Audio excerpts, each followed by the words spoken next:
오늘은 레인지로버 스포츠를 리뷰하러 왔고요. 정말 호불호 없는 디자인으로 유명한 최고급 모델 레인지로버의 동생격인, 그냥 첫눈에 봐도 무조건 예쁘고요, 고급스럽고, 굉장히 앞에가 이렇게 심플하면서도 어떻게 이렇게 럭셔리한지 모를 정도로 정말 신기한 디자인, 옵션과 편의사항은 어떻고 주행 성능은 어떤지까지 오늘 리뷰를 한번 해보도록 하겠습니다.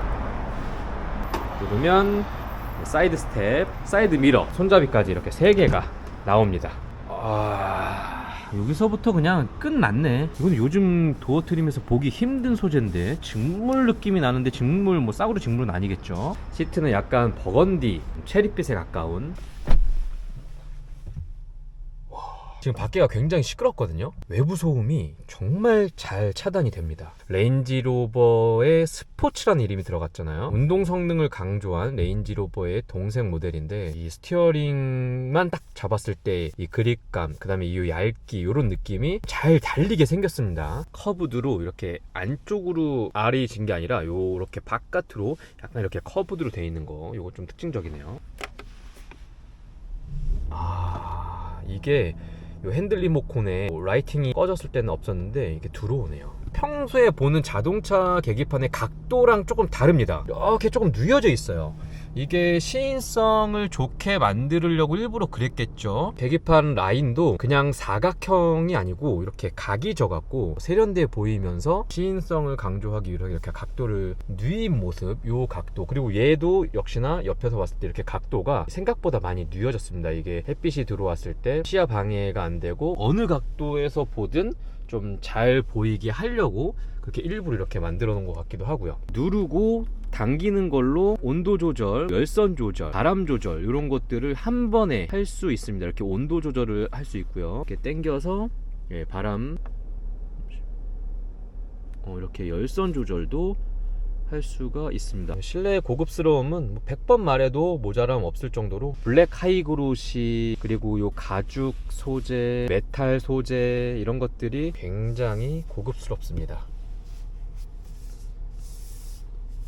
이 부분은 제가 지금 타고 온 벤츠 S클래스보다 얘가 조금 더 고급스러운 느낌이 날 정도로, S클래스의 SUV 버전, GLS가 있긴 하지만 어쨌든 그런 고급차의 SUV를 탄 느낌이 아주 근사합니다.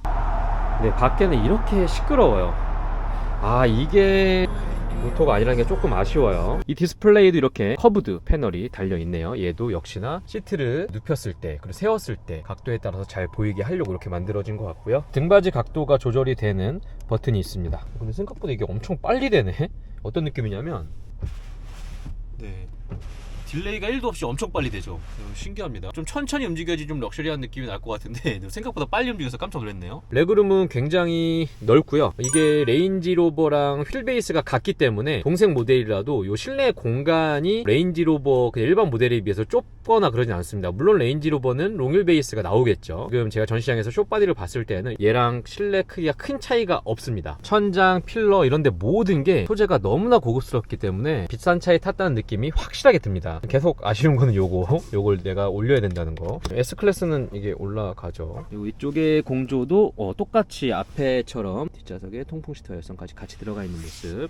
센터 터널이 그렇게 크게 튀어나오지 않아서 뒷좌석 가운데 앉았을 때도 그렇게 많이 불편할 것 같지 않고 성인 5명이 타고 여행하기에 충분할 것 같습니다. 폭이 2m거든요 와이드가 넓어서 우리가 흔히 보통 SUV 5명 탔을 때 옆으로는 되게 많이 좁잖아요. 근데 얘는 옆으로도 빵빵하기 때문에 가운데 앉았을 때 충분히 양옆에 성인이 와도 불편할 것 같지 않은 넓이를 보여줍니다. 파노라마 썬루프 때문에 개방감이 굉장히 좋고요. 이 손잡이 소재도 느낌이 좋고 엄청나게 튼튼해 보이진 않습니다. 근데 이 그립감은 나쁘지 않고 이렇게 평상시에 들어가는 것도 괜찮은 것 같고, 이거는 뒤나 앞이나 똑같은 구성입니다. 오프로드를 달려야하기 때문에 이런 손잡이가 필수로 있어야겠죠. 앰비언트 라이트는 벤츠처럼 엄청 화려하진 않은데 은근하게 간접 조명 형태로 나오는 게 나쁘지 않네요. 앞쪽 앰비언트 라이트도 요즘 다른 브랜드 차들에 비해서는 그렇게 화려한 편은 아닙니다. 가죽의 질감은 정말 최고급이라고 해도 과언이 아닐 정도로 정말 좋아요.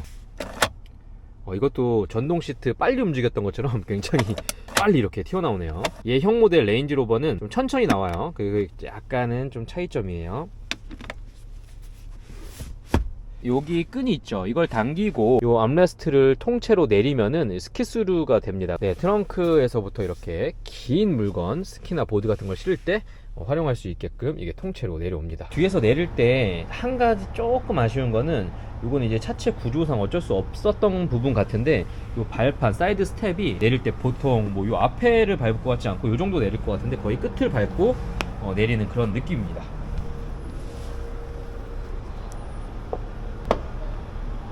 소프트 도어 클로징 들어갔고요. 네, 요런 가림막이 있어갖고 작은 짐들을 실을 때 짐이 좀 이렇게 움직이잖아요. 고개 실으신 분들 이렇게 가림막 올려서 간단한 짐들을 좀 실을 수가 있고요. 그리고 하단부에는 스페어 타이어가 들어가 있습니다. 요즘은 스페어 타이어가 잘 안 나오는데 얘는 정통 오프로드를 달릴 수 있는 차이기 때문에 스페어 타이어가 있습니다. 시승을 한번 해보겠습니다. 이거 얼마예요? 신차가 이게 제일 높은 등급 아니에요? 1억 5,807만 원입니다. 1억 5,800. S클래스 350D랑 같은 금액으로 보시면 되고요. 주차장에서 나와서 첫 느낌은 거의 전기차 수준으로 조용하거든요. 방음 기술이 엄청나기 때문에 방음이 잘 돼 있고 시트 포지션이 굉장히 높습니다. 레인지로버 스포츠가 레인지로버의 동생이라고 하더라도 차체 크기가 무시할 만한 수준이 아니라 엄청 커요. 심지어 휠 베이스는 같기 때문에 이 차에 그 웅장함이 있는데, 내가 운전석에 앉았을 때도 포지션이 지금 앞에 소렌토를 거의 위에서 내려다보는 느낌으로 지금 가고 있어요. 그게 아주 좋아요. 왜냐면 SUV는 어쨌든 세단이 아니잖아요. 내가 포지션이 높은 걸 알고 사는데 이게 높으면 높을수록 시야 개방감 좋고 재밌거든요. 지프 랭글러가 그래요. 얘도 랭글러처럼 생각했던 것보다 탔을 때 높은 포지션으로 오는 이 개방감과 재미가 있거든요. 이 차를 사시는 분들 중에 좀 장담하고 오프로드 뛰시는 분들 진짜 100에 한 명 정도 되실까? 뭐 1억 5천이 넘는데 이 차를 갖고 누가 오프로드를 타겠어요. 오히려 막히는 서울 시내 주행의 주행 질감과 승차감을 더 궁금해 하실 텐데, 에어 서스펜션과 가변 댐퍼가 들어가 있고요. 사마귀의 롤스로이스라는 별명을 얻은 레인지로버 모델답게 굉장히 좋습니다. 제가 이걸 타러 올 때 S클래스를 타고 왔잖아요. 전 세계에서 가장 편안한 세단 S클래스잖아요. 근데 그게 이렇게 조금 이렇게 위로 올라온 느낌. 포지션이 높아졌는데 편해요. 와인딩 도로를 지금 달린 건 아니지만 그래도 요 정도의 노면 충격이라든지 롤 이런 것들이 없어요. 레인지로버답다. 충분히 고급스러운 승차감이고 스포츠성도 나쁘진 않다. 뭐 그 정도 평가를 받을 수 있고요. 실내 가죽 소재의 고급감, 방음 능력, 아이들링 상태에서 조용함, 노면 소음이 올라오는 걸 잘 막아주는 부분들, 편안한 승차감, 이런 것들 모든 것들을 고려했을 때 5인, 4인 가족이 편안하고 좀 안전하게 탈 수 있는 다목적 SUV로서는 정말 최고 아닌가. 짧게 타본 소감은 그렇습니다. 뭐 이제 잔고장 없나요? 이게 랜드로버 차주분들이 가장 불량이 요 통신 인포테인먼트 맞습니다. 요거였잖아요. 맞습니다. 그게 이제 랜드로버가 뭐 이제 우스갯소리로 막 잔고장 많다, 뭐 세대 사야 된다 막 이러는 게 결국은 이 전자장치 소프트웨어 쪽이었어요. 그러니까 고장률에서 한 60-70%가 이 소프트웨어를 차지했었고, LG 디스플레이와 공동 개발해서 나온 이 PB 프로 전에는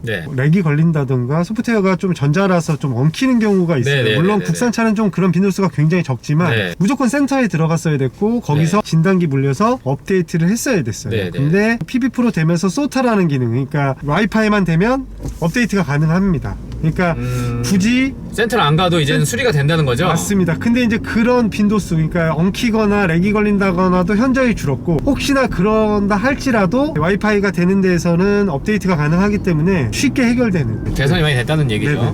레인지로버만의 장점이 있나요? 레인지로버 장점은 역시나 이제 랜드로버가 표방하는 오프로드이죠. 물론 이제 국내, 아시아나 국내에서는 오프로드를 많이 다니시는 분들은, 취미로 갖고 계신 분들은 굉장히 극소수입니다. 극소수인데, 근데 이제 되는 거하고 우리가 뭐 주력으로 오프로드를 안 가더라도 가끔 만날 수 있는데도 완벽하게 얘는 통과를 할 거고, 그 SUV의 자세죠. 준비가 돼 있다는 거고, 그리고 뭐 그 정도의 능력, 주파 능력과 오프로드 능력이 있기 때문에 공도는 그냥 껌이다. 안전하다. 그리고 뭐 트랙션이라든지 브레이킹, 뭐 이런 한계 영역에서의 움직임, 이런 것들도 탁월하다, 본질적인 기술력이 훌륭하다, 이걸 말씀해 주시는 거죠? 네.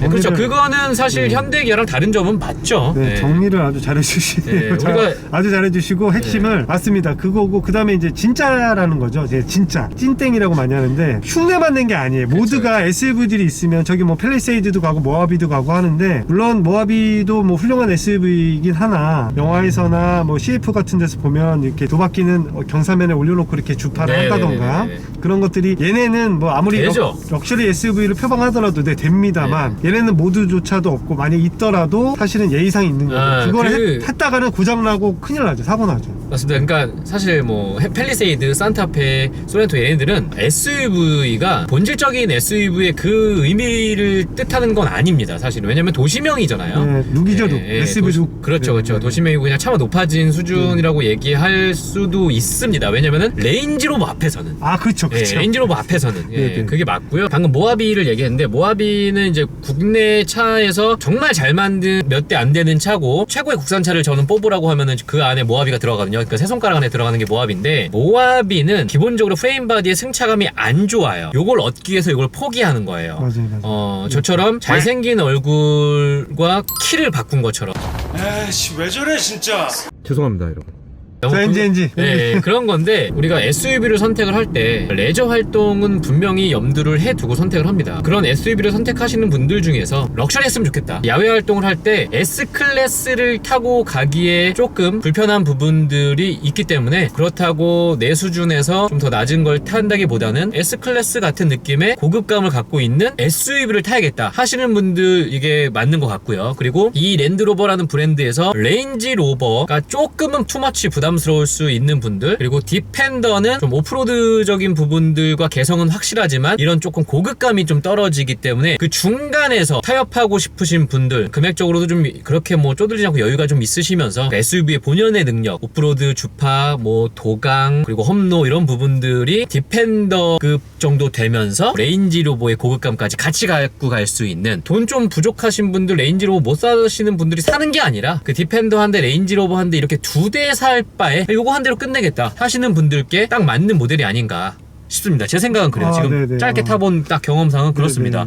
그래서 지금 오프로드도 충분히 가능하다는 건 이미 검증이 됐고, 그건 뭐 의심할 필요가 없습니다. 그냥 오프로드는 의심할 필요 없어요. 의심할 필요 없고, 뭐 이거 인포테인먼트 고장나고 뭐 장고장 많고 좀 승차감이 어떨지 궁금하신 분들은 여기 강서 목동 전시장 아주네트웍스 랜드로버 김신준 팀장님께 연락하셔서 시승을 해보시고, 그리고 그때 고민해보셔도 될 것 같고요. 제가 돈 있으면은 산다. 물론 저는 7인승을 원하기 때문에 얘는 7인승이 안 나오기 때문에 고민을 해보겠지만, 이걸 보기 전에는 디펜더가 저에게 꼭 필요한 차라고 생각을 했거든요. 근데 얘를 보고 나서 생각이 좀 바뀌었네요. 디펜더가 갖고 있는 오프로드 성능에 이 정도 고급, 이 정도 럭셔리함, 이 정도 승차감? 와, 이거는 놀랍습니다. 가격을 조금 아쉬워하시는 분들도 계실 것 같아요. 이게 1억 5천대면은 결코 무시할 수 있는 가격이 아니고, 여기서 조금 더 보태면 렌즈로버 가능하잖아요. 네, 그렇기 때문에 그 가격이 좀 관건인데, 지금까지 느낀 단점은 반응이 우리 핸드폰보다는 약간 느린 느낌이 나긴 나요. 요 T맵이. 그 정도 단점 빼고는 와, 진짜 돈만 있으면 무조건 사고 싶다, 그런 느낌으로 마무리하겠습니다. 긴 영상 봐주셔서 감사드리고요. 오랜만에 신차 리뷰해서 정말 기분이 좋은데, 다음번에 기회 되면은 요 전세대 모델, 구형 모델도 한번 리뷰를 해서, 레인지로버 중고차는 가성비거든요. 가성비 레인지로버 스포츠는 어떤지 한번 그거까지도 기회 되면 한번 해볼게요. 여러분들 자동차 라이프에 도움되는 예스카가 되겠습니다. 감사합니다. 충신. 헤드라이트가 거의 예술 작품처럼, 보석처럼 빛이 납니다. 보통 테일램프가 뒤에서는 밝아도 이렇게 옆에서 밝게 나오기는 좀 어렵거든요. 근데 얘는 이 옆면부터 굉장히 밝아서 시인성이 아주 좋아요. 테일램프는 내가 보는 게 아니고 뒤에서 나를 보는 측면에서 나를 봐줘야 되기 때문에 이렇게 시인성 좋은 게 안전에도 도움이 되죠. 레인지로버 스포츠를 타고 나서 바로 그냥 S클래스로 갈아탔거든요. 이게 차가 되게 가볍게 느껴져요. 이 스티어링 휠도 그렇고 움직임도 그렇고 굉장히 가벼운 느낌이 나네요, 얘를 타니까. 그러니까 확실히 레인지로버 스포츠가 굉장히 묵직했다는 그런 느낌이 들 정도로, 상대적으로 S클래스도 작은 차가 아니고 가벼운 차가 아닌데도 되게 가벼운 느낌이 납니다. 근데 이 차 안 사실 겁니까, 여러분? 제발 빨리 이 차 좀 사가세요. 이거 좀 조건 좋아요. 지금 금리 상승으로 S클래스 이거 신차 사시려고 그러면 되게 비싸거든요. 근데 얘는 그 전 금리로 적용된 거라서 제발 빨리 좀 사가 주시길 바라겠습니다. 제가 타기에 좀 부담스러워서.